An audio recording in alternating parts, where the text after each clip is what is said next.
बड़ी खबर आई गाजा में इजरायल के भयंकर हमलों से जुड़ी। इजरायल ने दक्षिणी गाजा में रफा बॉर्डर के पास ड्रोन से हमला किया। इस हमले में 5 लोगों की मौत हो गई और बहुत सारे लोग घायल हो गए। इस हमले की लाइव तस्वीरें यूके के एक न्यूज चैनल के कैमरे में कैद हो गई। फिलिस्तीन ने जानकारी दी कि इजरायल ने रफा बॉर्डर के नजदीक 3 मकानों को और एक मस्जिद को निशाना बनाया और इस हमले में 5 लोगों की मौत हो गई। यह हमला ड्रोन से किया गया और इजरायल ने रफा बॉर्डर के नजदीक 3 मकानों और एक मस्जिद पर अटैक किया। और इस अटैक की तस्वीरें यूके के एक न्यूज चैनल के कैमरे में कैद हो गई। ये वीडियो उस समय का है जब यूके के एक न्यूज चैनल ने अपना कैमरा रफा बॉर्डर के पास कुवैती अस्पताल के सामने लगा रखा था। वो वहां आने वाले लोगों की हालत पर स्टोरी कर रहा था, लेकिन तभी उसके कैमरे में इजरायल का ड्रोन हमला कैद हो गया। एक हमले के बाद काला धुआं उठ ही रहा था कि दूसरा बम गिरा और धमाका हुआ और फिर एक और बम गिरा। धमाकों की आवाज के बीच न्यूज चैनल के लोगों ने उंगली से इशारा करके वो जगह दिखाई जहां से धुआं उठ रहा था, लेकिन इसी बीच अस्पताल के बाहर अफरा तफरी मच गई और ऐसे हालात बन गए कि कलेजा मुंह को आ जाए, क्योंकि इलाज के लिए अस्पताल पहुंचे लोग अचानक हुए इस हमले में बुरी तरह घबरा गए। वो यहाँ वहाँ भागने लगे और इसी बीच कैमरा एक गाड़ी के पीछे छिपे परिवार के पास पहुंच गया।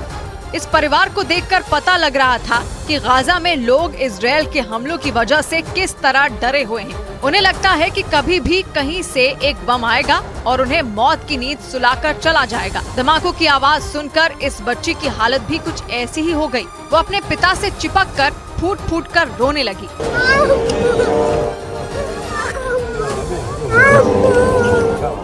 अटैक के समय इस शख्स की गोद में 2 बच्चे थे और हमला होते ही उसने दोनों बच्चों को अपनी गोद में चिपकाया और एक गाड़ी की आड़ में लेकर छिप गया।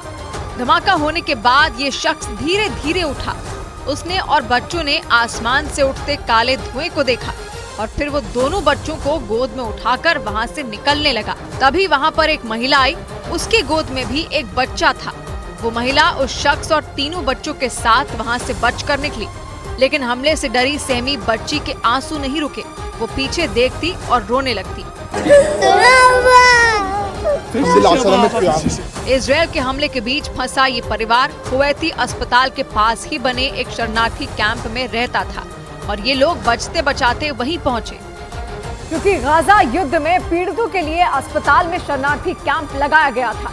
इसी वजह से वहाँ 1-2 नहीं बल्कि मीडिया की कई गाड़ियां नजर आई और इन न्यूज चैनलों के कैमरे में दर्दनाक हालात कैद हो गए, क्योंकि इजरायल के हमले के बाद लोग हाथों में घायलों को लेकर दौड़ते नजर आए।